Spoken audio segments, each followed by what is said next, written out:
Os irmãos querem estender as suas mãos sobre Marcos.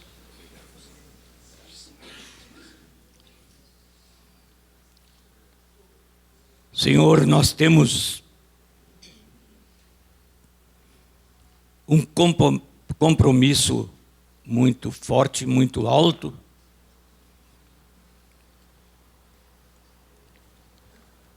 com a proclamação do Teu reino,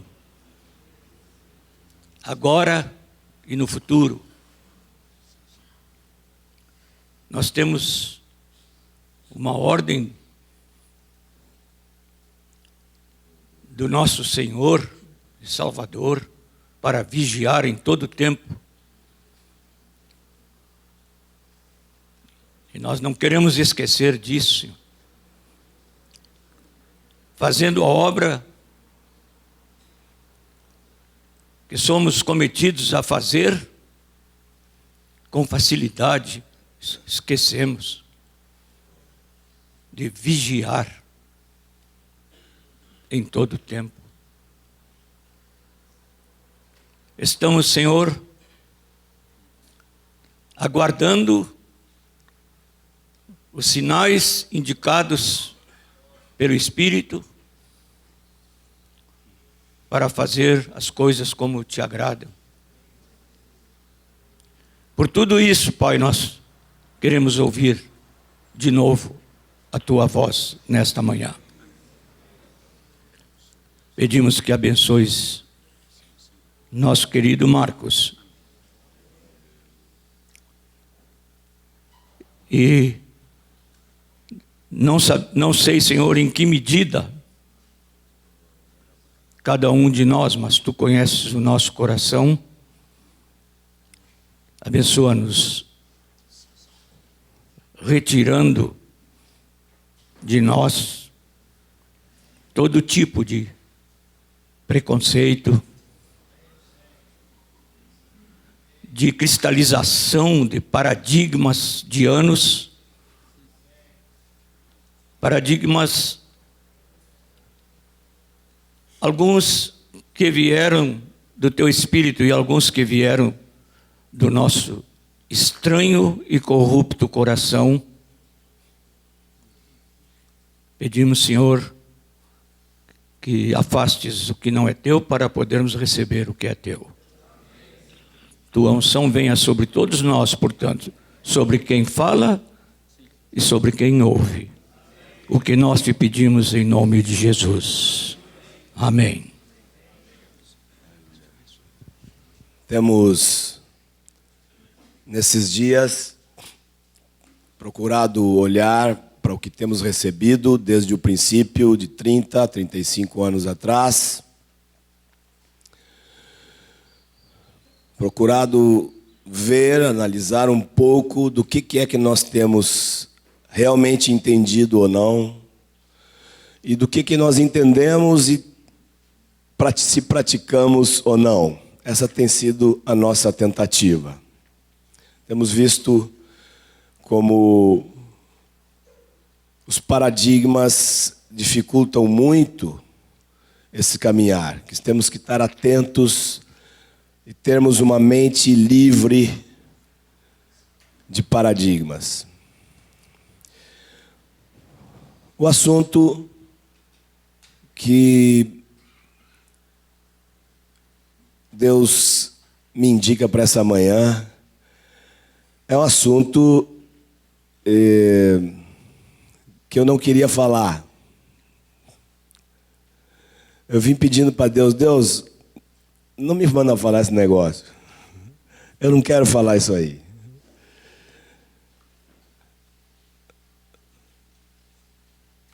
Eu tenho 6 páginas anotadas aqui. Vou explicar por quê.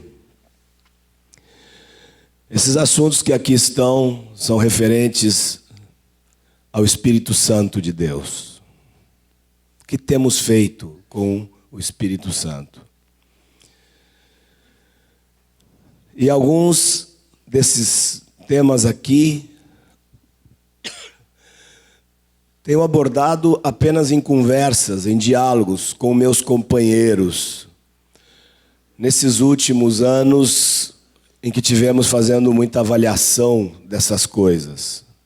Então era muito fácil numa conversa assim, mas pegar e compartilhar e ministrar sobre isso, com exceção de alguns poucos aspectos, eu não tive essa oportunidade, muito menos para essa turma sabida. Então, vocês vão ter que ter mais paciência comigo, porque talvez eu fique meio preso na leitura. E eu quero lembrar, uma das minhas preocupações tem a ver com aquela historinha do porco que a gente ouviu ontem. Aquele sujeito que vinha vindo, quando viu o sujeito gritar, na cabeça dele, ele tinha certeza que o outro estava xingando ele. E ele estava avisando ele que tinha um porco lá do outro lado, né? É você! Blum, no porco, né?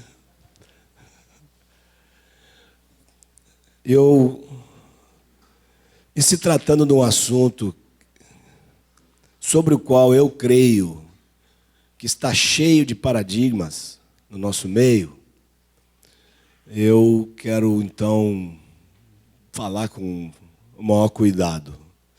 Sempre também com a paz que eu tenho de que eu estou entre meus irmãos. Às vezes meu pai não concorda comigo, me dá um puxão de orelha. Eu tenho uma orelha puxável. A minha orelha não é impuxável. Alguns têm orelha impuxável, né? Andam sempre de gorro, ninguém consegue pegar a orelha dele.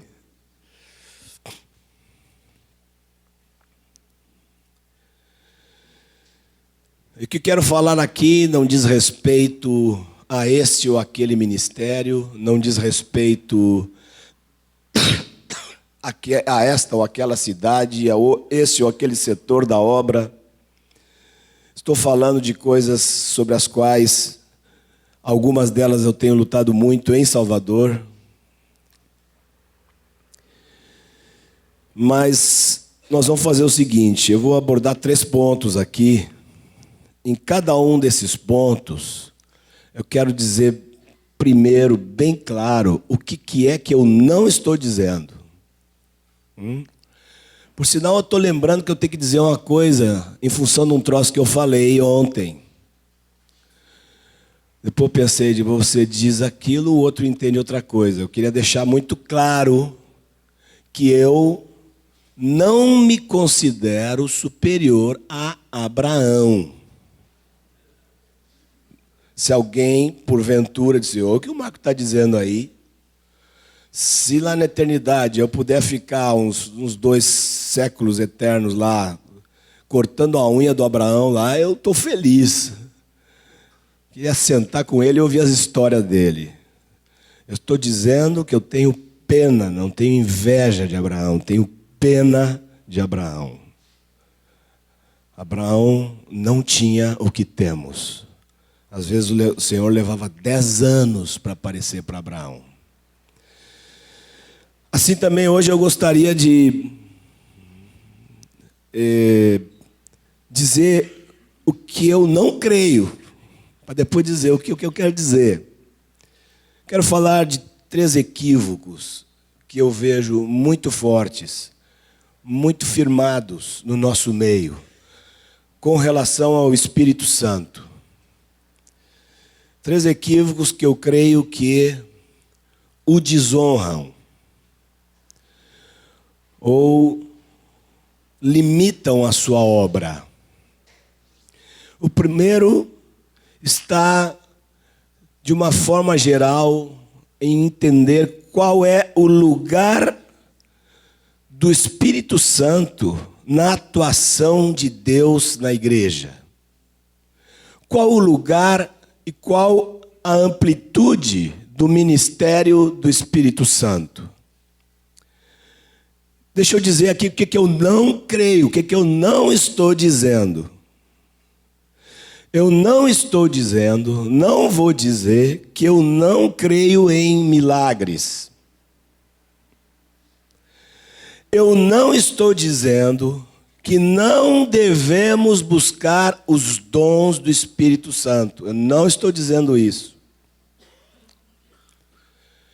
Eu não quero dizer que não é necessária a unção do Espírito Santo. Não quero dizer isso. Eu não quero dizer que o Espírito Santo é uma questão secundária. Não é isso que eu penso, não é isso que eu creio, não é isso que eu quero afirmar. Um dos apóstolos aqui, um desses reconhecido como apóstolo no Brasil, ao saber que nós estávamos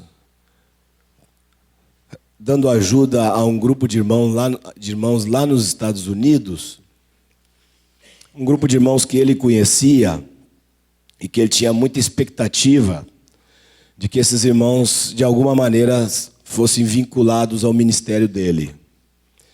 E assim não aconteceu. Esses irmãos, depois de 1 ano ou 2 de contatos, os irmãos pediram que nós tivéssemos uma frequência constante lá para ajudá-los. E esse amado, reconhecido como apóstolo, foi até lá para ter uma conversa com os presbíteros e disse a eles que aquela igreja lá precisava de orientação, acho que usou a palavra essa, cobertura, de 2 ministérios. De nós lá de Salvador e deles também. E o motivo era que nós tínhamos a palavra, mas eles tinham a unção do Espírito. Se vocês receberem esses irmãos sós aqui, vocês vão receber muito da palavra, mas vocês vão ficar sem a unção do Espírito. Esses irmãos de lá até hoje têm dificuldade de ouvir falar do nome desse irmão.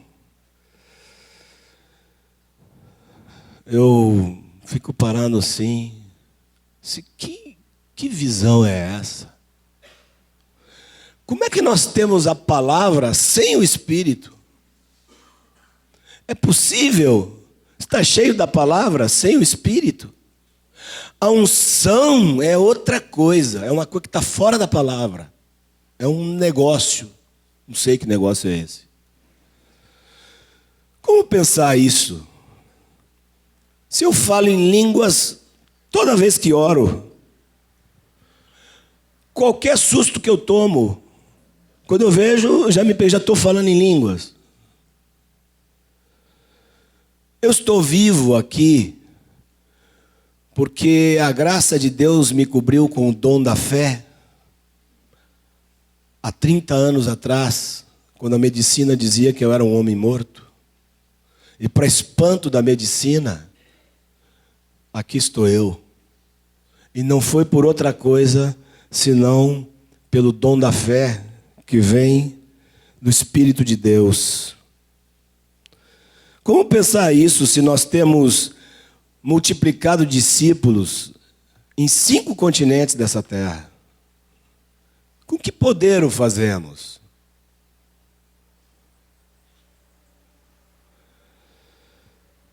Não pensem, amados, que eu estou defendendo a mim ou a meus companheiros. Não pensem isso. Eu quero defender aqui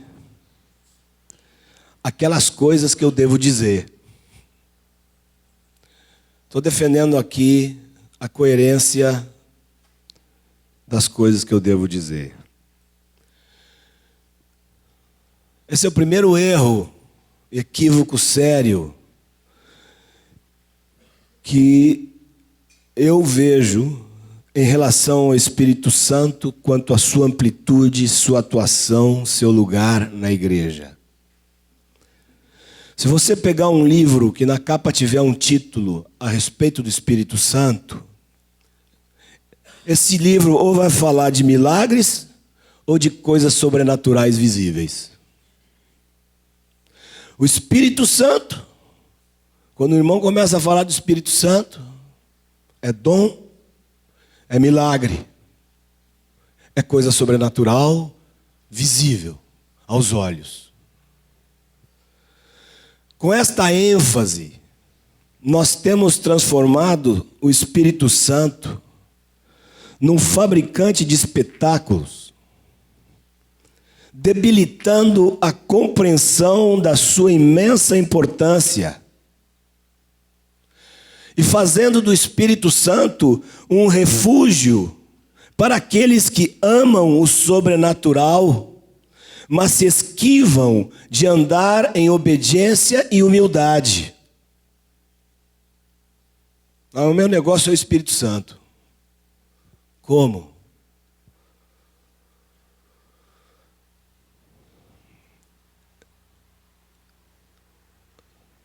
Vou repetir o que eu disse aqui. Por causa do paradigma. Com esta ênfase de que o Espírito Santo, toda vez que se toca no Espírito Santo, é milagre, dons e sobrenatural, transformamos ele num fabricante de espetáculos, debilitando a compreensão da sua imensa importância, fazendo dele um refúgio para aqueles que amam o sobrenatural, mas se esquivam de andar em obediência, humildade e sujeição ao corpo de Cristo. Qual é a verdade sobre o Espírito Santo? É muito simples. Todas, absolutamente todas as coisas na igreja são realizadas pelo Espírito Santo. O Espírito Santo está presente em todas as dimensões de nossa vida pessoal e nossa vida como igreja. O Espírito Santo é o agente da Trindade. O Pai determina. O Pai faz para exaltar o Filho. Mas quem arregaça as mangas e vem fazer é o Espírito Santo. Alguém poderia dizer assim: como é que Jesus aguentou essa terra ruim 33 anos? Outro diria: e o Espírito Santo que está aguentando há 2000? Está conosco, está em nós, sofre conosco e em nós. O Espírito Santo é o nosso mestre, é quem nos ensina. As palavras de Cristo que trazem vida a nós, só nos trazem vida porque o Espírito Santo está aplicando a palavra de Cristo a nosso coração. E é mais que isso. O Espírito Santo é que nos consola. E todos vocês têm sido alvo dessa obra do Espírito Santo. Quantas lutas temos tido? Fraquezas, frustrações, traições, incompreensões, calúnias, vexames, desânimos, depressões. Em todas elas somos mais que vencedores, porque o Espírito Santo tem nos consolado. Se não fosse o consolo do Espírito Santo, eu tinha desistido desse negócio há muitos anos. É mais que isso. É Ele que unge nossos olhos. Ele é quem nos dá o conhecimento de Deus.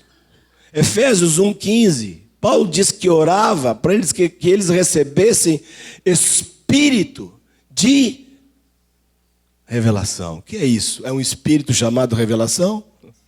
O espírito de revelação é a obra de revelação que o Espírito Santo faz. É Ele quem nos revela Cristo.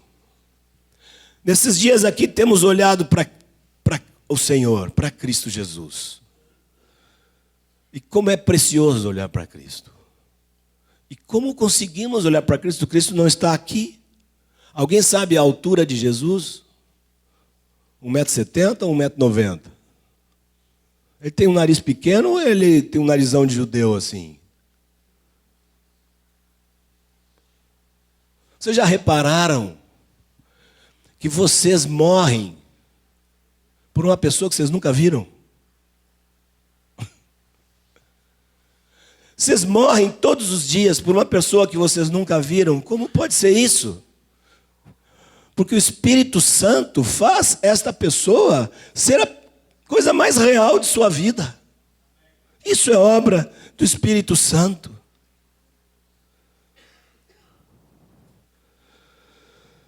Eu preciso ver meu Senhor todos os dias. Um dia que eu não vejo o Senhor, eu já fico meio torto. E eu digo a vocês, amados, de todo o meu coração, eu considero esse o maior tesouro da minha vida. Esse Espírito está em mim e me mostra meu Senhor todos os dias. Esse é o maior tesouro que temos. Por isso não tenho inveja de Abraão. Não tenho inveja de Moisés, tenho pena deles. Eles não tinham isto. Mas o Espírito Santo não é só quem nos revela a Cristo. O Espírito Santo é quem traz Cristo para dentro de nós. Cristo vive em nós. Como? Como Cristo vive em nós se está sentado à direita do Pai? O Espírito Santo trouxe Cristo e o Pai para dentro de nós. Disse Jesus, o Espírito que habita convosco estará em vós. Como habita convosco? Eles não tinham percebido, mas o Espírito Santo tinha habitado com eles aqueles 3 anos, na pessoa de Jesus. Toda vez que eles viam a Jesus, eles estavam em contato com o Espírito Santo. Como Deus ungiu a Jesus de Nazaré com o Espírito Santo e poder, o qual andou por toda parte fazendo bem. O Espírito habita. Mas Jesus está dizendo, mas não é isso que a gente quer. Se eu não for embora, não vai dar para fazer o que a gente quer. Eu quero estar dentro de vocês. Por isso eu tenho que ir embora. Porque o Consolador vem, eu venho junto. Eu não vou deixar vocês órfãos.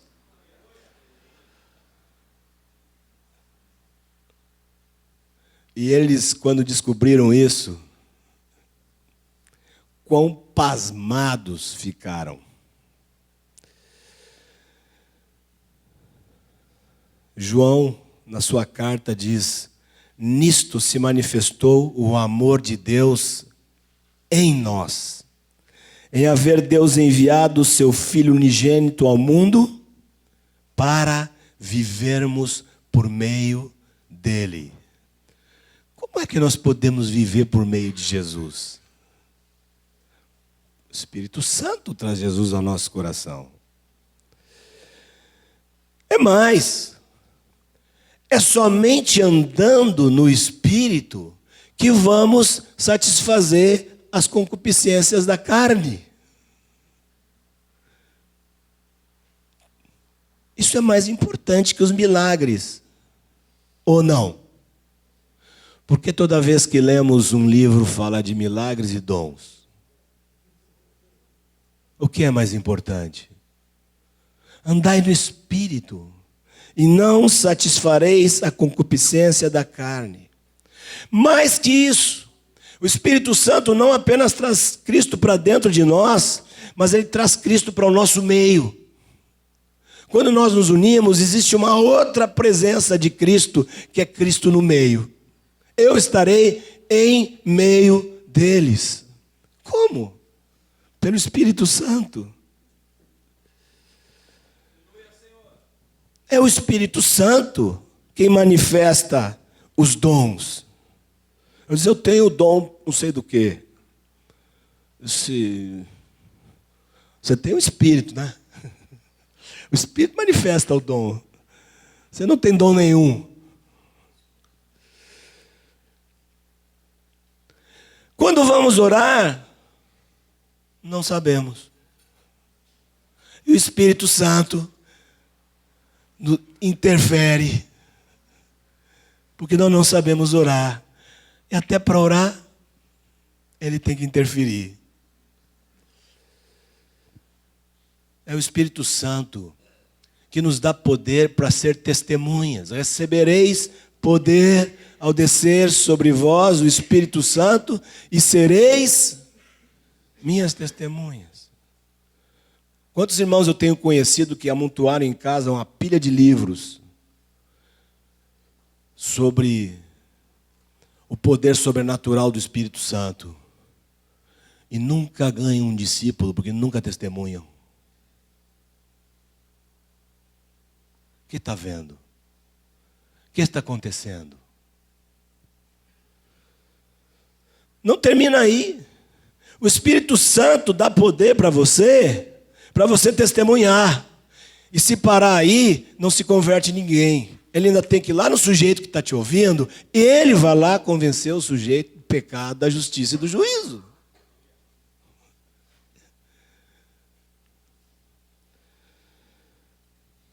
Não podemos imaginar, amados, nenhuma única circunstância na vida da igreja onde o Espírito Santo não seja o agente poderoso e amoroso. Agora tem uma coisa importante, ainda dentro desse tópico. Ele, o Espírito Santo, não quer atenção. Ele não quer destaque. Ele não gosta de destaque. O negócio dele é revelar Cristo Jesus. O Espírito Santo não quer que nós fixemos nossos olhos nele. Não há um único texto nas Escrituras dizendo para fixar nossos olhos no Espírito Santo. Tem livros por aí estabelecendo paradigmas a respeito disto. Como é que eu vou olhar para um espírito? Eu não sou um anjo. Nem olhar para o Pai podemos direito. Porque Filipe disse, Senhor, cadê o Pai? Disse, olha para mim. Você vê a mim, você vai ver o Pai. Quando eu oro ao Pai, eu só sei de uma coisa. Meu Pai é igualzinho a Jesus. É isso que eu sei. Mas não me mandou olhar nem para o Pai, nem para o Espírito, mas olhar para Jesus. Por que inverter a ordem de Deus? Qual o sentido disso? Qual a razão de ser, de fazer ousadas asseverações que não estão escritas na palavra de Deus? Conheço muitos que falam em espírito e unção, mas nunca apontam Cristo.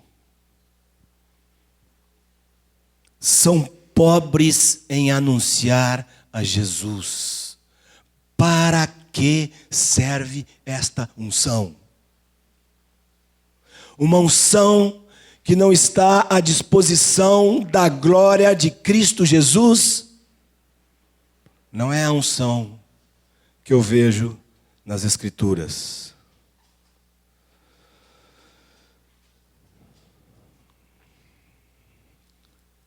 Convençamos-nos, queridos.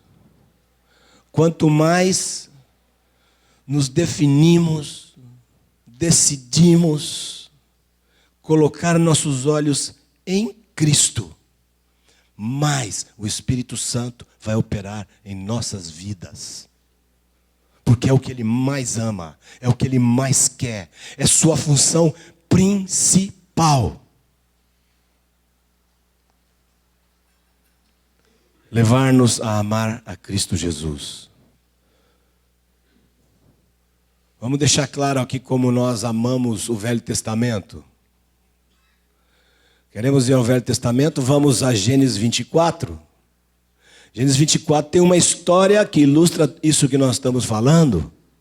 Abraão quer uma noiva para Isaac. Abraão ali é um tipo do pai.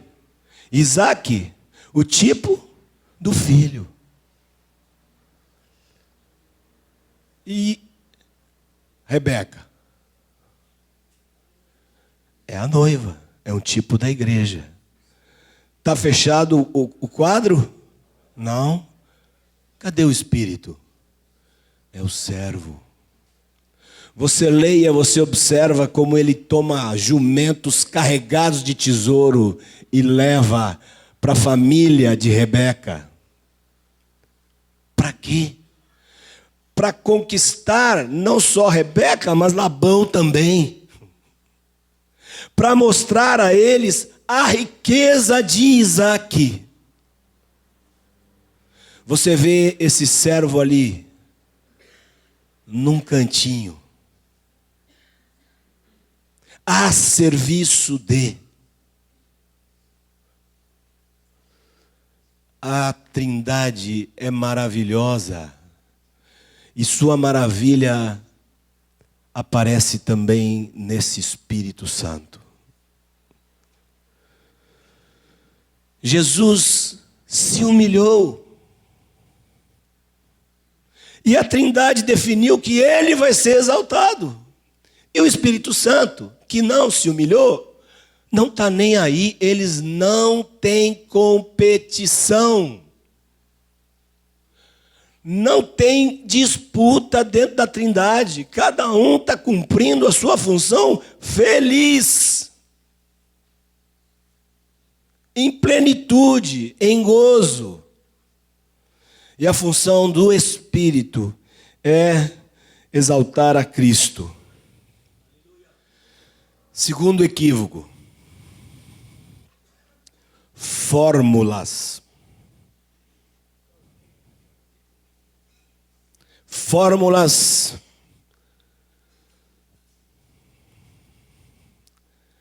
que eliminam a dependência do Espírito.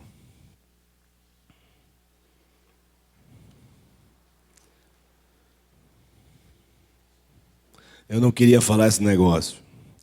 Eu dei para um dos presbíteros e disse assim, leia e me diga se eu tenho que falar esse negócio.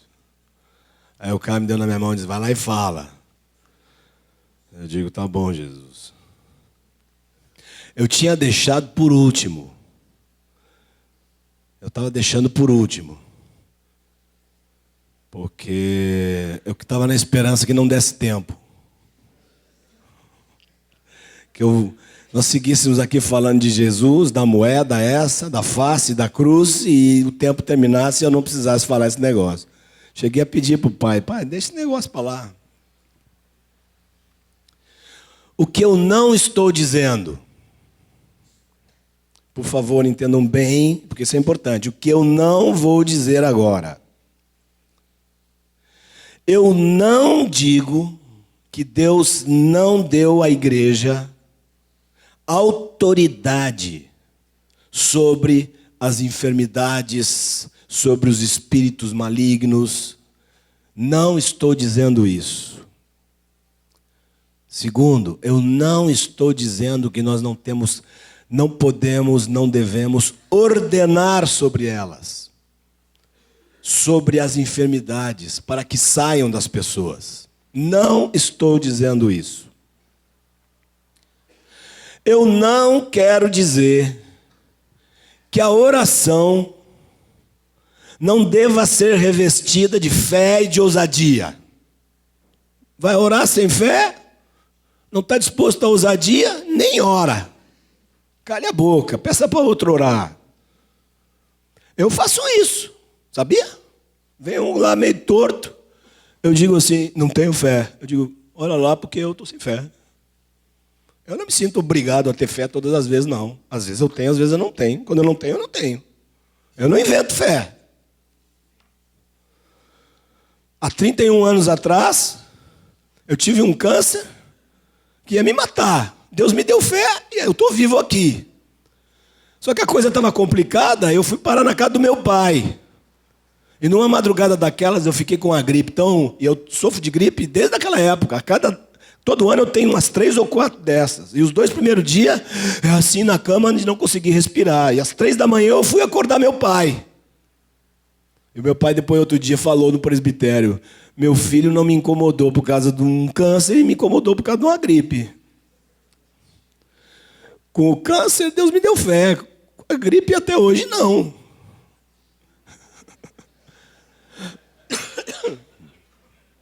Eu várias vezes já perguntei: Senhor, eu preciso ser curado desses negócios. É muita gripe, não dá para viver assim. Mudo, não fala nada.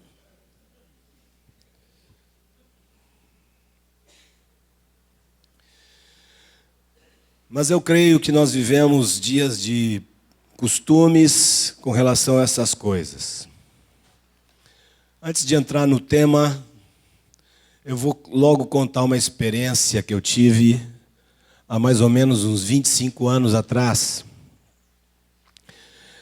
Essa experiência que eu vou contar aos irmãos, eu levei uns 15 anos sem contar para ninguém. Há uns 10 anos atrás eu contei, por causa de uma conversa com o Ivan, nós estávamos falando sobre as manifestações do Espírito, e eu contei essa experiência para o Ivan. E o Mário, meu companheiro, que anda comigo para cima e para baixo, arregalou os olhos assim e disse: rapaz, você nunca me contou isso, rapaz.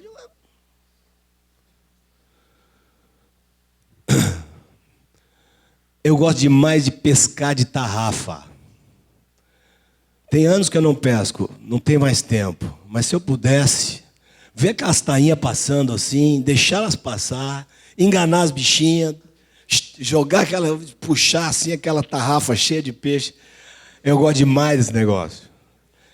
E ali, no final da década, na metade da década de 80, lá para o ano 86, 87, eu morava num apartamento em Salvador, muito próximo da praia.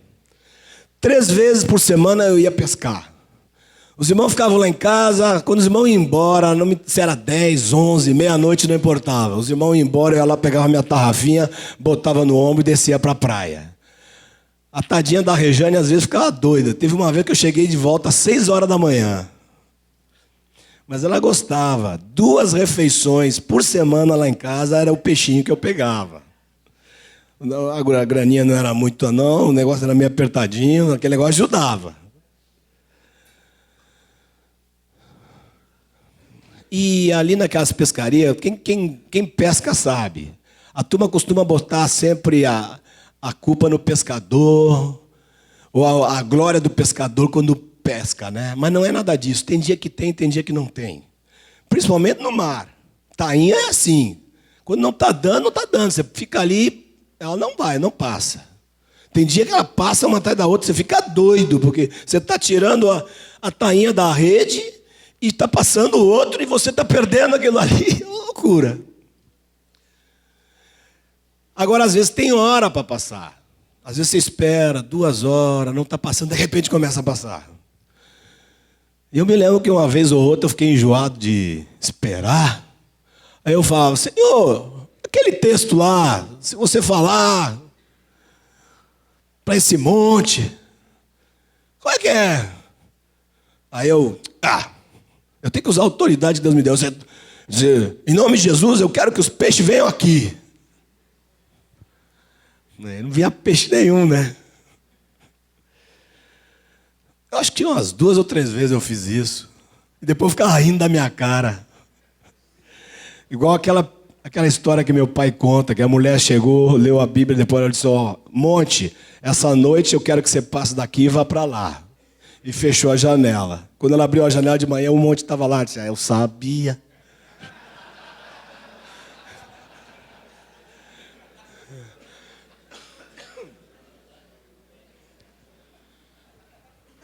Então, quando eu falava assim, ô, peixaiada, vem cá. Eles não vinham. E eu sabia. Se eles viessem, eu ia me assustar.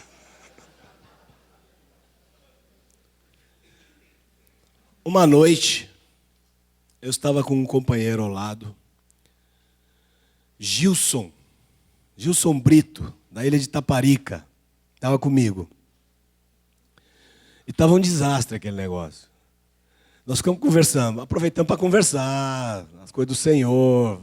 Aí foi discipulado na beira da praia. De repente eu enjoei daquele negócio, porque nós tínhamos 2 horas, não passou, um negocinho desse tamanho. Naquele momento, o Espírito de Deus me falou com absoluta clareza: pode chamar. Chama que ele vem. E eu chamei. Mas deixa eu dizer para vocês, eu chamei os peixes sem a mínima dúvida que eles viriam. Eu tinha absoluta certeza de que aqueles peixes iam vir. E eu disse assim, agora eu vou começar a contar a história para vocês. Se você me chamar de mentiroso, eu compreendo você. Eu várias vezes já cheguei para Gilson e disse: Gilson, foi um sonho ou aconteceu? Ele disse: foi, aconteceu, Marcos. Eu estava lá. Eu disse: Tainha, venham aqui agora. Eu terminei de falar. Passaram 6 tainhazinhas desse tamanho. Tinha 2 horas, não passava nada. Passou aquelas 6 tainhas assim. Eu disse: não chamei vocês. Eu estou chamando dos grandes. Eu quero vocês aqui agora. Imediatamente me apareceu um cardume maior do que qualquer cardume que eu já tinha visto na minha vida e que eu vi depois. Nunca vi um cardume de tainha daquele tamanho. Era um monstro de cardume. E passaram a distância, como daqui ali no chimarrão ali, ó. Você não pode jogar a tarrafa nessa distância, porque ali está muito fundo. Quando a tarrafa cai, antes de cair, os peixes saem. Então, mas o que eu vou lembrar? Na hora que eu vi aquele monte de peixe, meu cérebro entrou em circuito. Eu peguei aquela tarrafa e a tarrafa caiu fechada. No meio do cardume. O cardume fez assim, ó. Eu disse: não vão embora, encostem aqui, agora. Olha, o nome do cara é Gilson Brito, viu? Eu posso conseguir o endereço dele, o telefone dele para vocês.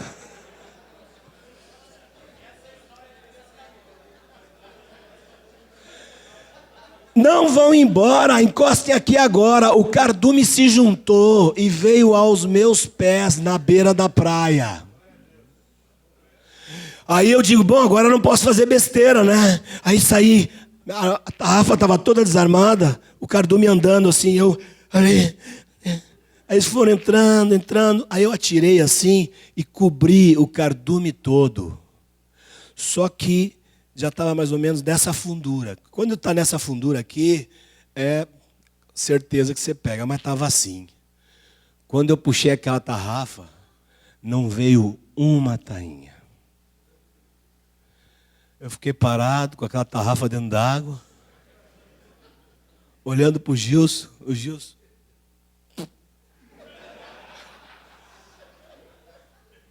Eu disse: tu viu?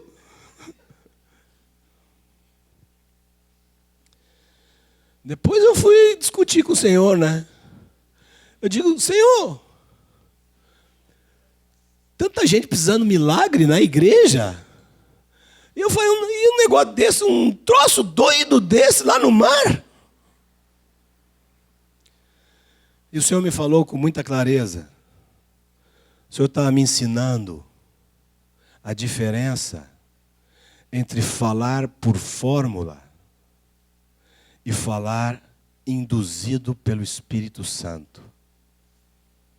A partir dali, Eu nunca mais na minha vida dei uma ordem sobre uma enfermidade ou o que for, sem ouvir aquela voz me dizendo: fala porque eu vou fazer. Irmãos, não foram muitas vezes. Não foram. Tenho que confessar isso. Dá para contar nos dedos as vezes em que eu, depois daquela experiência, dei ordens sobre enfermidades ou sobre demônio. Mas absolutamente todas as vezes que eu dei a ordem, aconteceu na hora. E quando eu dei a ordem, eu tinha a mais absoluta certeza de que ia acontecer. Nós não vemos Jesus dando ordens sem acontecer. Nem Paulo, nem Pedro. Quando eles davam uma ordem, acontecia. E por quê? Porque a ordem não era para eles uma fórmula a repetir em todas as orações.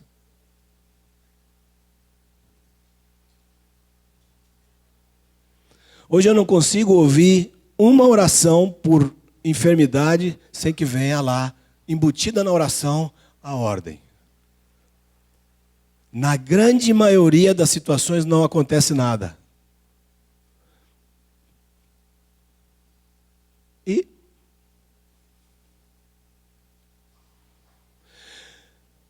eu até imagino que Pedro alguma vez pudesse ter dado uma ordem que não aconteceu. Imagino. Lá num canto, a Bíblia não relatou, lá num canto Pedro foi lá e deu uma ordem lá, não aconteceu.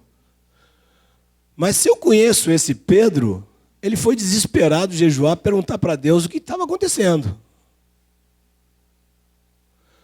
Nós transformamos essa autoridade numa fórmula embutida em todas as orações, e inúmeras vezes não acontece nada, e nós, com isso, estamos banalizando a atuação poderosa do Espírito Santo no meio da igreja. Em Salvador tenho tido uma luta com esse negócio. Parece que agora meus companheiros estão entendendo.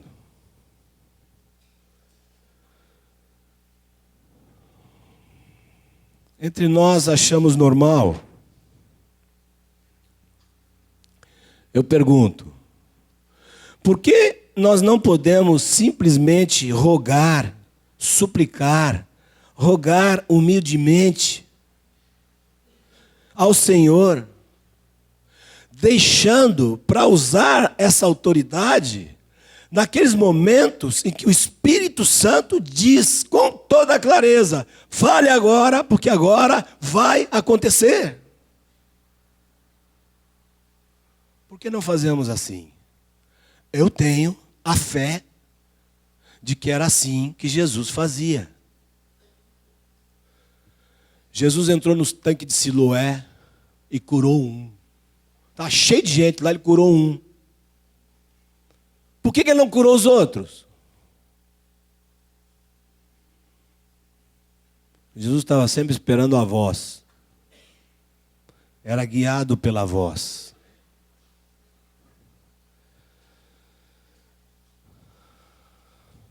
Acrescento, não é da boca para fora, é de todo o coração. Eu creio que dentre os amados, no meio do qual eu transito, eu creio que eu sou o mais tímido. Muitos aqui têm mais fé do que eu tenho. Eu sou tímido, uma das minhas confissões constantes ao Senhor é minha timidez e minha incredulidade. Muitas vezes confesso ao Senhor: eu não sei como é que você aguenta um cara tão incrédulo como eu. Não estou falando aqui de ter mais fé. Eu estou falando que o Espírito Santo tem a forma dele de atuar. A forma dele. E nós precisamos nos sujeitar à forma do Espírito Santo. O Espírito Santo quer nos guiar. E para nos guiar, nós temos que falar quando Ele manda falar e calar quando Ele não manda falar. Equívoco 3.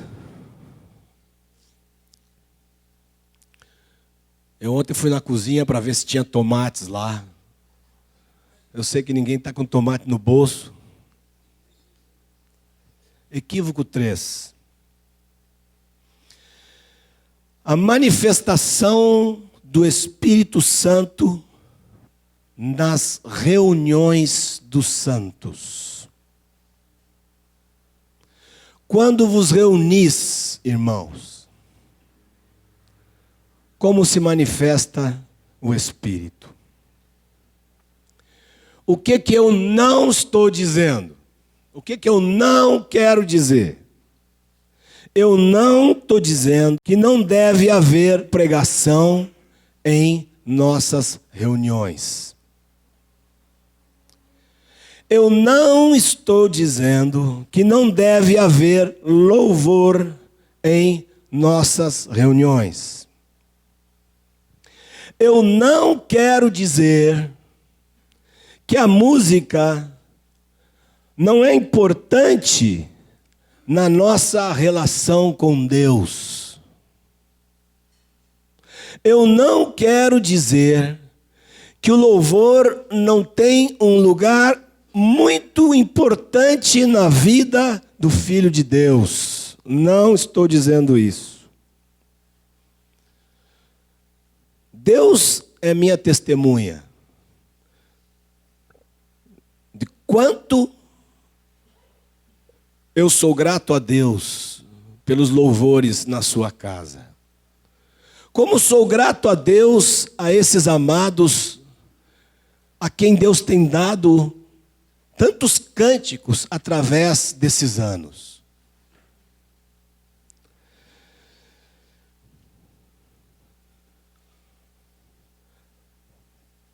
Por causa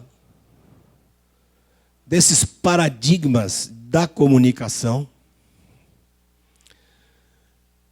quando numa vez ou outra tentamos comunicar uma coisa dessas, o resultado foi muito negativo. O que foi ouvido é que em Salvador nós não queremos saber nada de louvor. E alguns se dedicaram, inclusive, a espalhar isso pelo Brasil. Em Salvador, a turma lá enterrou o louvor. Alguns anos atrás, convidamos a Azaf para estar conosco. E a Azaf depois nos falava que estava impressionado com a espontaneidade com que o povo entrava em intensa adoração. Foi ou não foi, querido? Você não estava só impressionado, você estava se mostrando surpreso.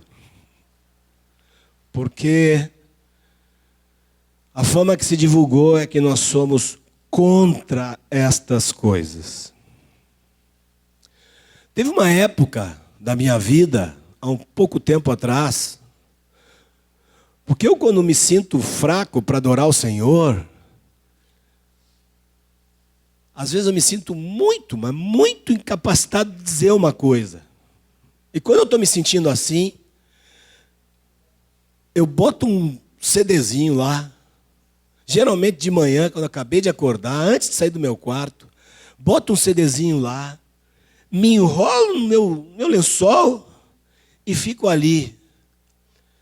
E a única palavra que eu falo, às vezes por uma hora, é aquela palavrinha que eu falei para vocês outro dia, que é a oração mais importante que eu conheço, de 2 letrinhas, um O e um H. E eu fico ali agarrado, ouvindo, as lágrimas me vêm ao rosto. Um dia comecei a fazer isso com algumas músicas estavam me sendo de muita bênção. Eu cheguei a pegar essas músicas e gravar num CDzinho para distribuir para outros. Digo, esse negócio está me abençoando. Vê se abençoa a sua vida com esse negócio também. Algum desse CD veio parar aqui em Salvador. Aqui em Porto Alegre. Várias vezes quando eu estou em Porto Alegre, quando eu estou em Salvador, eu falo, lá em Porto Alegre. E quando eu estou aqui, eu falo lá em Salvador. Tá bom. Vamos ler 1 Coríntios, capítulo 14. Vamos à fonte. Tudo aquilo que não vem dessa fonte, eu não costumo abraçar. 1 Coríntios 14, 26.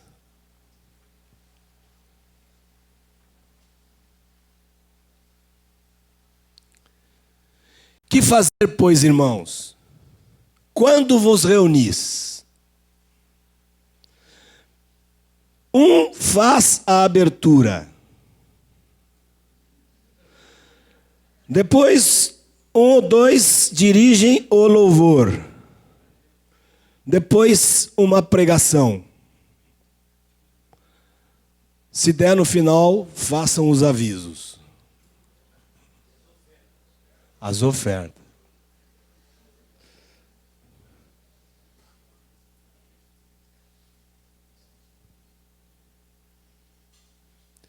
Está escrito na Bíblia de vocês o mesmo que está escrito na minha?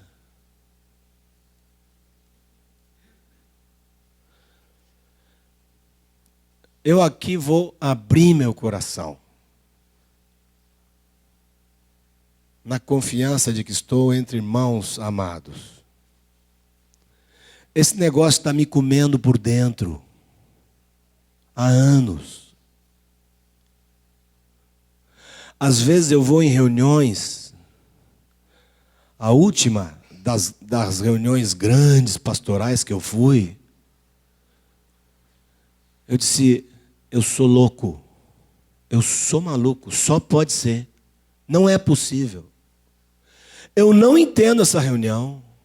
Eu não entendo esse negócio aqui. Mas está todo mundo feliz. E eu não.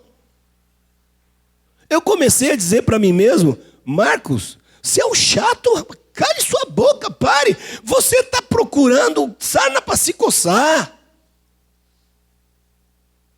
Lá vou eu para uma próxima reunião. Não, Senhor, eu não vou ser chato, eu vou ver a coisa da boa, o louvor, a presença do Senhor. Chega lá, eu não consigo. O texto aqui está falando de diversidade de manifestações, a todo tipo de manifestação na reunião. Os textos estão falando de multiplicidade de participantes. É um, é o outro, é o outro, é o outro. O texto deixa claro uma viva, dinâmica direção do Espírito Santo na reunião da igreja. Está claro no texto a liberdade a respeito de qualquer forma ou liturgia. Igualzinho às nossas reuniões. Quantas vezes eu ouvi a expressão, eu não vou poder chegar mais cedo, eu vou perder o louvor, eu vou chegar só na hora da pregação. Você nunca ouviu isso? E nós somos os carismáticos, os do Espírito Santo.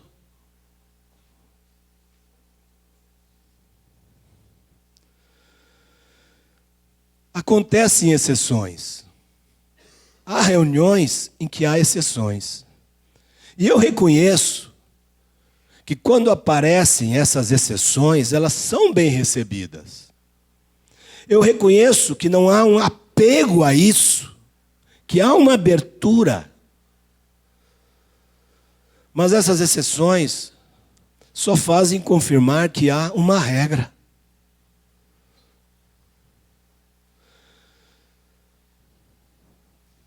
eu vou dizer assim, eu venho lá dos tempos que meu pai era metodista. Eu não sei se um dia eu já te disse isso, mas eu não aguentava aqueles cultos lá. Vocês já me viram com cacuete? Assim? Foi lá que começou. Eu não aguentava aquela reunião. Ficava...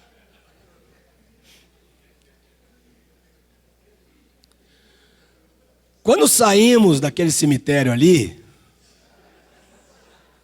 paramos de fazer velório.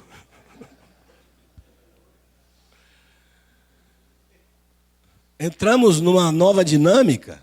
Era visível uma nova dinâmica. Os cânticos não eram mais aquele... O Moacir tinha umas situações em que ele imitava o pessoal cantando. Quero ser um vaso de bênção. Saímos daquilo ali e entramos em outra coisa. Entramos numa efusividade, numa espontaneidade, num louvor, numa alegria.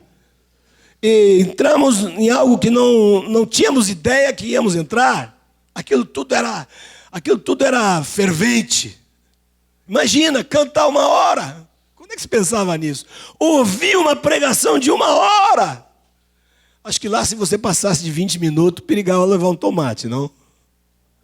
Então, as pregações lá que eu lembro eram 20 minutos mesmo. E era possível pregar 1 hora lá? Entramos numa dinâmica totalmente diferente. Mas eu quero dizer assim, meu entendimento, que nós saímos de uma infância onde a reunião era um velório. Entramos numa bendita adolescência, onde aprendemos a cantar com alegria, a receber 1 hora de pregação com boa disposição de espírito, mas nunca entramos na maturidade proposta por Paulo em 1 Coríntios 14. Perdoem, meus irmãos, se eu quero crer no que está escrito. Me perdoem. Não me tenham como um inconveniente incômodo se eu não posso crer que nós estamos fazendo aquilo que meus olhos não estão vendo. O mais difícil para mim é não entender porque os outros também não veem. Isso é o mais difícil para mim. A liturgia está cada vez mais fortemente estabelecida e respaldada por apóstolos de renome.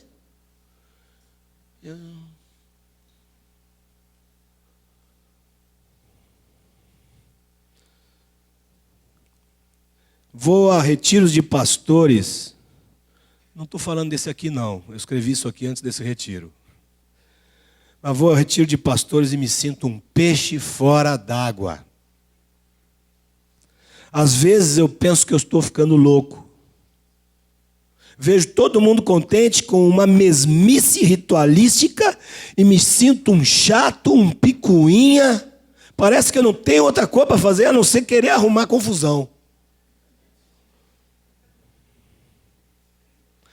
Mas nessa doidura eu não consigo enxergar outra coisa. Não consigo. Eu fracato. Olho para enxergar outra coisa. Enxergar a glória que os outros estão falando e eu não enxergo. Eu digo, eu estou ficando maluco.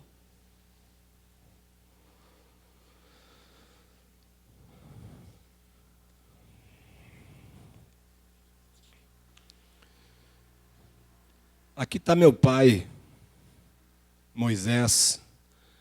Telmo está por aí? Telmo. Erasmo está hoje? Não. Eu tinha uma palavra para dar para os meus pais na fé. Queria dizer que primeiro me ouço com carinho, com paciência. Depois, por favor,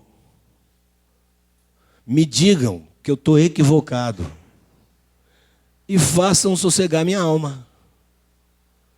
Me digam que eu estou equivocado e eu Vou viver em paz com esse negócio.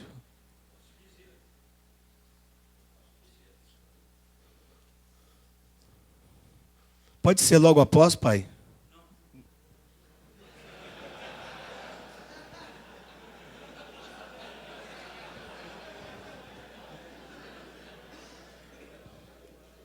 Eu não posso dizer que você está equivocado. A sua raiz está aqui na palavra de Deus. Como posso dizer que está equivocado?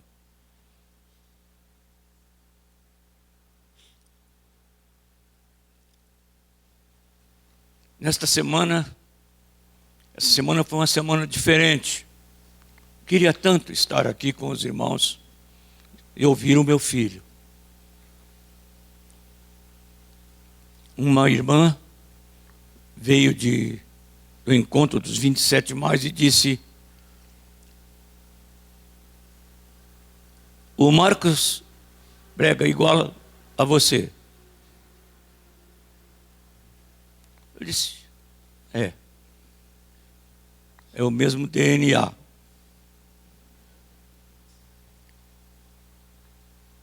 Só tem uma coisa de diferente. É que ele não me imita porque ele me ouviu num outro tempo. E faz tantos anos que estamos longe. Agora, eu fico muito contente que você ache que ele prega igual a mim, e eu acho que eu é que tenho que pregar igual a ele, porque agora eu aprendo dele. Eu aprendo do meu filho, que tem a coragem de viver o que prega. Essa semana fiquei muito gripado, com todos os sintomas de uma gripe forte. E a Liginha ficou muito constante ao meu lado, orando para que eu fosse curado. Eu hoje ouvi o Espírito Santo cedo. Eu tinha dito: se chover eu não posso ir. O Espírito Santo disse que era para eu vir. Semana, Marcos, foi uma semana difícil para mim. Eu chorei bastante. Pensando sobre nossa vida como igreja. Desculpe, Marcos, tomar tempo. Por que chorei? Porque o Senhor me disse: vocês estão pegando o meu espírito.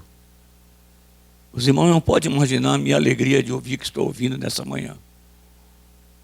Vocês estão transformando o meu espírito num treinador de futebol, no qual o meu filho era o principal jogador, e pondo o meu filho no banco de reservas. Vocês estão substituindo essa palavra que me foi dada. Falei com um grupinho onde o Tom estava à mesa na hora do café. Vocês estão substituindo aquilo que o meu filho, aquilo que o meu espírito faz na igreja, pela fenomenologia, os fenômenos relacionados com a manifestação do Espírito, e pondo o meu filho por quem todas as coisas foram feitas, para quem todas elas existem e para quem todas as coisas convergem. Vocês colocaram o meu filho no banco de reserva, substituindo a cristologia pela pneumatologia, por causa da sua má compreensão da obra do Espírito Santo.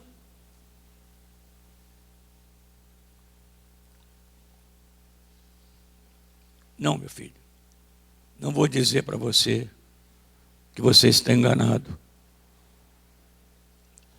Vou dizer que você continue dando seu testemunho, conforme o Espírito tem lhe mostrado. Porque isto é urgente na vida da igreja no Brasil. Chega de mascarar o evangelho com aparências. A única coisa, meu filho, que eu penso sobre este versículo do capítulo 14 é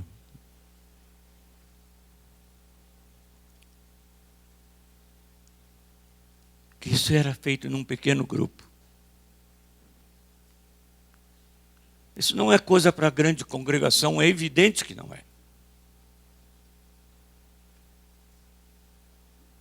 Não é para a grande congregação. No dia de Pentecostes só houve uma coisa, em público, uma pregação, não muito extensa, curtinha, se contada em minutos pelas palavras que nós temos registradas. Mas Jesus nunca dirigiu uma reunião como nós fazemos. E há poucos dias eu disse isso entre nós, não é, presbíteros? Jesus nunca parou numa reunião, como dirigente de reunião, e disse: Tiago, agora faz os anúncios. Judas, tira as ofertas.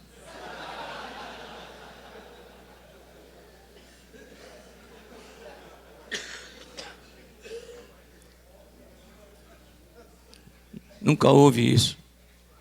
Como eu vou te mandar? Como eu vou dizer que você está equivocado, se Deus tem falado a mesma coisa? Vai para frente, prega a palavra e não fica tão tímido. Obrigado. Vou agora entrar em umas coisas que eu não sei se você vai concordar. Então você pode me calar a boca, mas depois.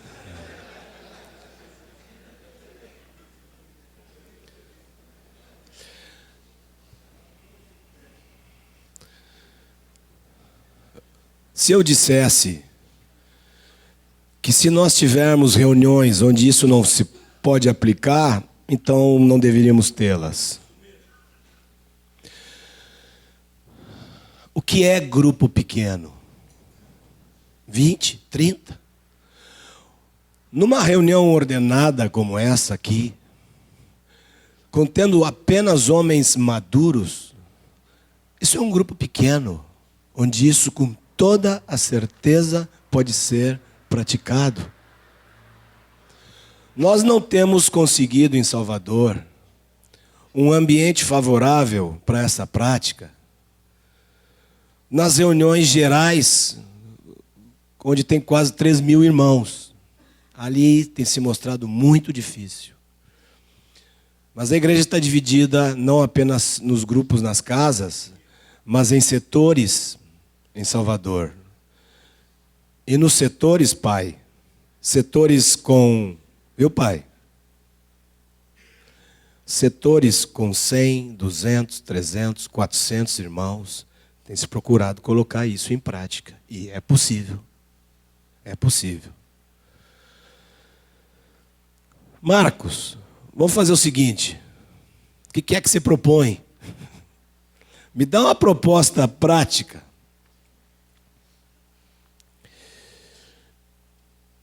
Quero contar para vocês alguma coisa sobre nossa experiência buscando. Às vezes nos sentimos sozinhos, porque sentimos que vencer esse paradigma, esse costume de nossas reuniões é lutar contra uma correnteza poderosíssima. Há um costume que impera em todo lugar. Essa liturgia de hoje, ela é presente na terra inteira. Então, você dizer, não, temos que vir, não é simples. Antes, deixa eu dizer uma coisa. Eu falei desses assuntos uma vez em São Paulo. Um dos apóstolos que lá estava falou, fiquei sabendo depois, porque ele falou na minha ausência. Ele disse: o Marcos crê em um único tipo de reunião. Eu fiquei chocado com esta afirmação. Chocado. Considerei um tremendo sofisma, porque é justamente o contrário. Eu vou à cidade desse irmão há 31 anos que eu vou lá. E nesses 31 anos eu só tenho visto um tipo de reunião.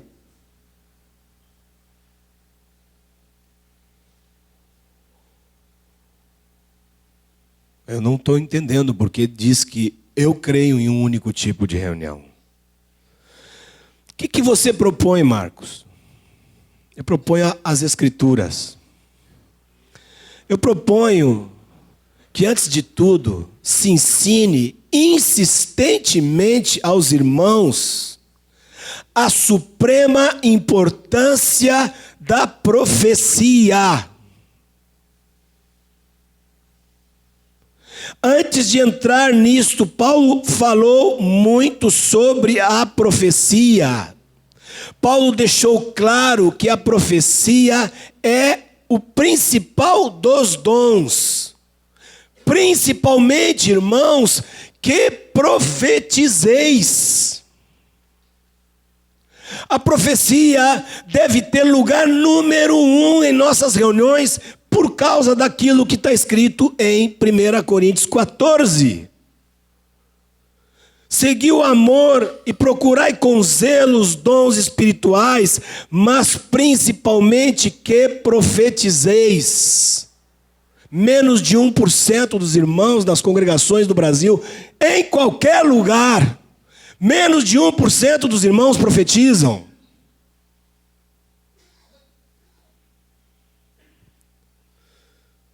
Ensinar aos irmãos a simplicidade da profecia. Uma reunião cheia de profecias é uma reunião rica. Uma reunião sem profecias é uma reunião pobre. Por que profecia? Simples demais, irmãos. O que profetiza é o que faz o quê? O que ele faz? Edifica? O que ele faz? Consola. Qual é o nome do Espírito Santo?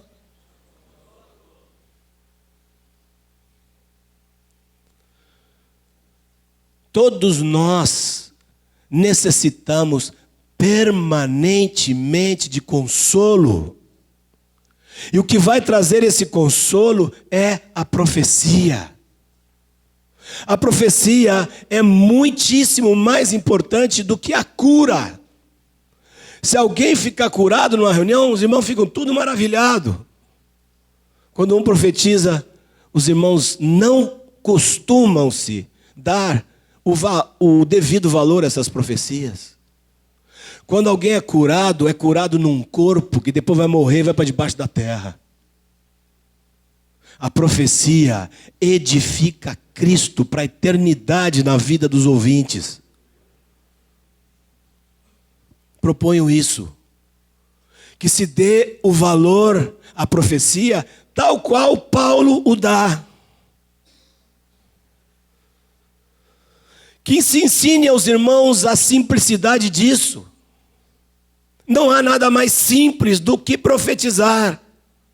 O Espírito Santo aqui, ali, acolá, lá e acolá, está colocando impressões no coração dos irmãos. Os irmãos não estão sendo ensinados a colocar essas impressões para fora.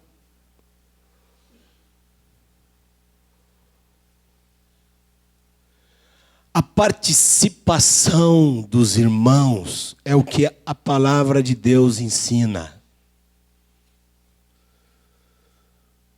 A participação de todos. Vou dizer para vocês, mesmo nas reuniões de 3.000, onde é muito difícil, ainda assim ali nós tentamos. Ou vamos tentar, ou vamos deixar de fazer a tal da reunião. Porque para fazer uma reunião onde o padrão bíblico não pode entrar,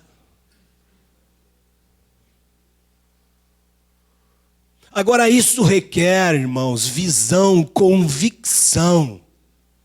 Alguns dizem amém, entram um mês e dizem, não dá. Eu proponho, amados, que o silêncio não nos incomode. No mês passado, no mês retrasado, eu fiz um giro por várias igrejas no interior da Bahia e depois no Nordeste todo. Que bênção! Chegar na igreja lá em Itabuna, ver 1.500 irmãos reunidos, um irmão levantar, falar uma palavra, depois sentar-se, e a igreja toda em silêncio.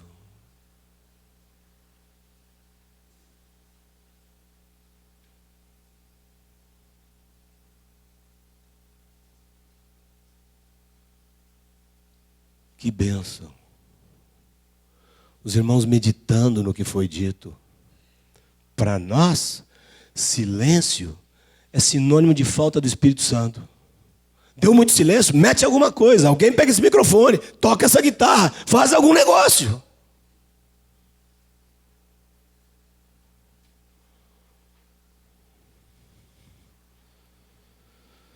Que o silêncio não nos incomode.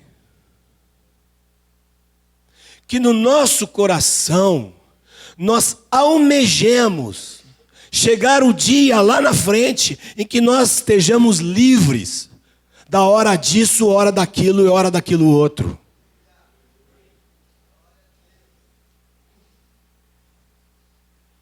Proponho que os músicos, quando toquem uma música, ao terminar, parem. Deixem o silêncio entrar e vejam o que o Espírito Santo vai fazer na congregação, na nossa liturgia. E eu estou falando da reunião dos mais maduros, estou falando da reunião dos pastores. Eu estou falando do que eu vi aqui esses dias. O máximo que se alcança de participação é quando o músico dá um tempinho e todo mundo começa a cantar junto. Ninguém levanta a voz em oração. Ninguém tem uma profecia. Nem imaginam que pode tê-la. Isso, amados, é um paradigma. Está instalado como coisa máxima de Deus. Eu não creio. Eu creio que tem sido uma bênção, mas não é coisa máxima de Deus.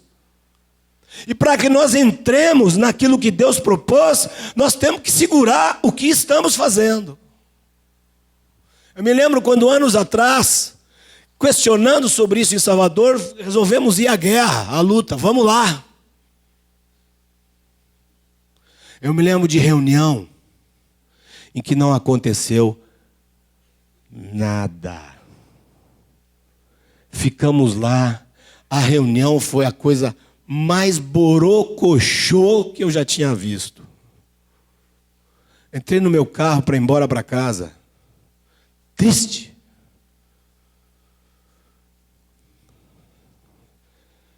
E o amado Espírito Santo me falou: por que você está triste se eu estou feliz? Feliz? Com essa reunião? Sim. Eu estou feliz com o coração de vocês. Eu estou feliz com o desejo de obediência de vocês. Vá para casa feliz. Quando eu quiser encher a reunião de vocês de manifestações, eu encho. Eu estou noutra. Eu estou tentando encher vocês de obediência a mim.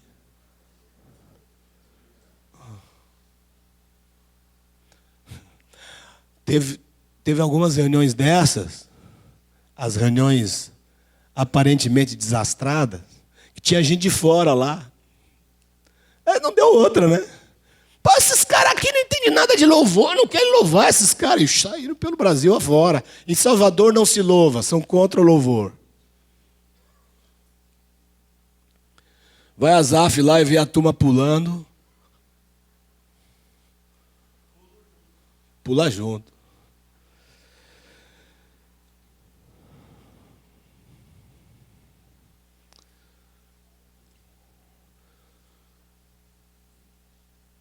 Também tivemos o oposto.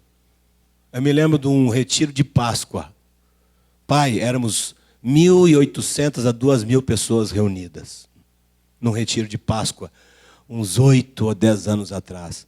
Tinha um discípulo de Van Baker, da Argentina, que estava lá conosco, nós o levamos para compartilhar. Walter Agostinelli. Walter Agostinelli olhava a reunião com os olhos desse tamanho. Olhava para nós e dizia, em 30 e não sei quantos anos de reuniões nessa América Latina, eu nunca vi um negócio desses. Eu nunca vi uma coisa dessas.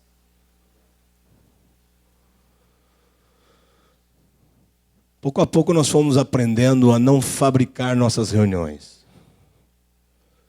Mas a coisa é tão braba que volta e meia, quando a gente vê, a gente está lá nesse negócio de novo. Quando a gente fica lá meio perdido, vai, daqui está o paradigma entrando, aí sentou aí de novo.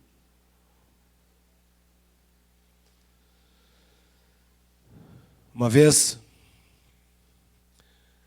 eu fui convidado pelos pastores lá de São Paulo para estar no carnaval com eles. Aquela turma lá que vocês conhecem, João Bium, o William, o Hélio, alguns de vocês conhecem. Na época, o Ramon estava começando uma aproximação com esses irmãos. Era um retiro de carnaval. A primeira parte da primeira reunião foi uma barulheira musical absoluta. Aquelas caixas enormes, aquele barulho, aquele negócio. Aí eu terminei, me deram a palavra, eu disse, irmãos, é um lugar onde eu falo com toda a liberdade, porque é um lugar de área que o Senhor nos deu responsabilidade. Senhor, irmãos, vamos conversar aqui sobre as nossas reuniões. E conversamos sobre esses assuntos. E eu ministrei largamente aos irmãos sobre profecia. Explicando a profecia, procurando ajudar os irmãos a entenderem quando a profecia surgia, como fazer, o que fazer com aquilo. Tem irmãos, por exemplo, que lembram textos e pensam que é para ler o texto. E não é. A Bíblia dos irmãos é igual à sua. Você vai pegar o texto. Muitas vezes, quando Deus lembra o texto, é muito diferente você lembrar lá que em todas as coisas somos mais que vencedores por meio daquele que nos amou. Você pegar lá, pegar o texto e ler ele formalmente e voltar e sentar. É muito diferente de você levantar na sua cadeira e aquele negócio que encheu o seu coração, você abrir sua boca e deixar aquilo sair do jeito que o Espírito Santo te der. O impacto que isso causa. A fé que você manifesta na hora, de uma coisa, um negócio forte que o Espírito de Deus colocou dentro do teu coração. Passamos um tempo instruindo aqueles irmãos. À noite, os irmãos disseram, bom, agora vamos praticar, né? Chamaram os músicos, disseram, vamos fazer diferente. Vocês ficam aqui num cantinho. Porque lá em Salvador, os músicos nunca tomam a frente de nada. Os músicos ficam num canto. Aquilo que o Espírito Santo guiar, se tiver música, o músico entra e acompanha. Essa tem sido a nossa prática por anos. Como o sujeito lá vai lá, não vê uma banda ali na frente, diz, os caras não querem louvor. Mas lá em São Paulo, quando chegou, não me lembro se a noite do sábado, a segunda, a terceira reunião, não aconteceu nada. Foi uma um desalento total. Eu fiquei ali sentado. Digo, Senhor, eu não tenho que fazer nada aqui. Eu dei sua palavra, eu não vou fazer nada aqui. Bom, para ser sincero, o retiro inteiro foi um desastre. Eu digo, rapaz, a pastorada vai ficar chateada. Estava quase perto do retiro, cheguei perto deles. E disse, e aí, gente? E o Ramonzinho, quem conhece aqui o Ramon, sabe da doçura daquele irmão. Ramon disse, Marcos, muito obrigado. Isso que nós estamos vendo aí é a nossa verdadeira realidade. Agora nós sabemos qual é a realidade. A realidade é essa. Os irmãos não têm nada para dizer. O Espírito Santo não está atuando nos irmãos. Mas nós botamos aqui uma música, mandamos todo mundo levantar a mão, fazer assim, e ficamos dizendo que está ótimo, que o Espírito Santo está fazendo grandes coisas. E agora nós estamos vendo que não temos. E nós vamos atrás de ter. Agora nós vamos ensinar os irmãos e nós vamos buscar viver o que está nas Escrituras.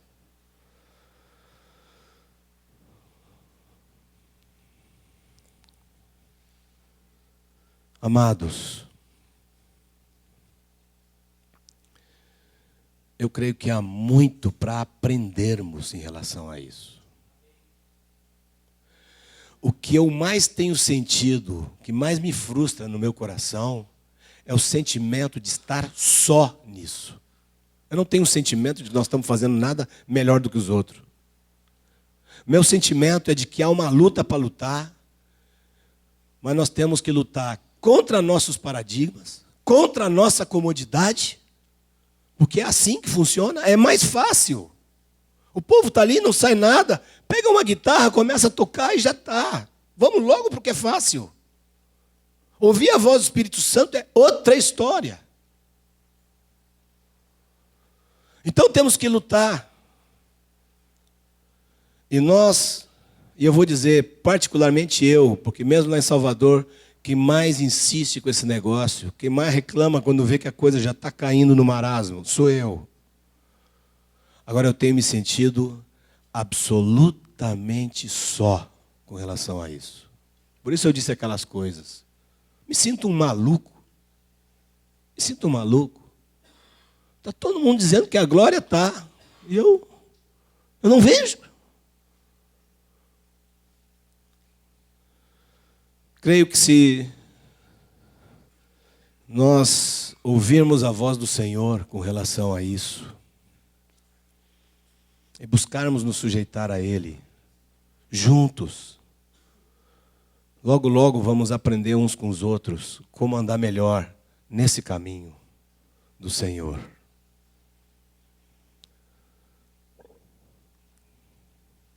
Que bom que vocês não tinham tomates no bolso. Vou repetir aqui algumas coisas que eu disse no começo.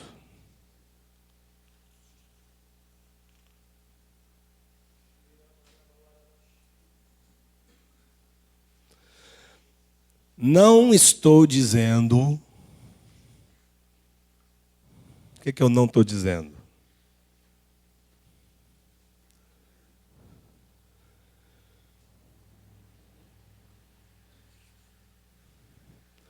Que não deve haver pregações nas reuniões. Que não deve haver louvor nas reuniões. Que a música não é importante em nossa relação com Deus. Não estou dizendo.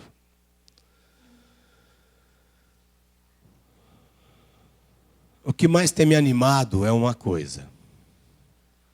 É a certeza que tanto nas reuniões mais pobres, como nas mais efusivas, que nós temos experimentado, nós estamos procurando agradar o Senhor.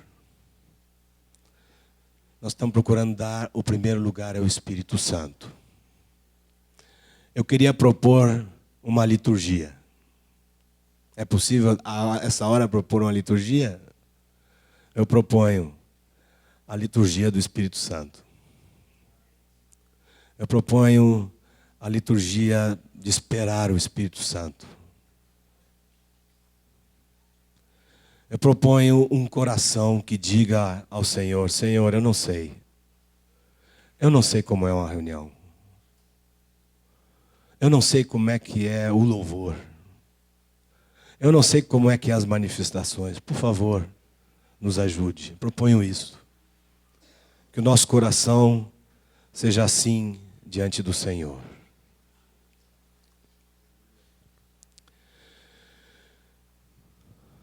Senhor amado,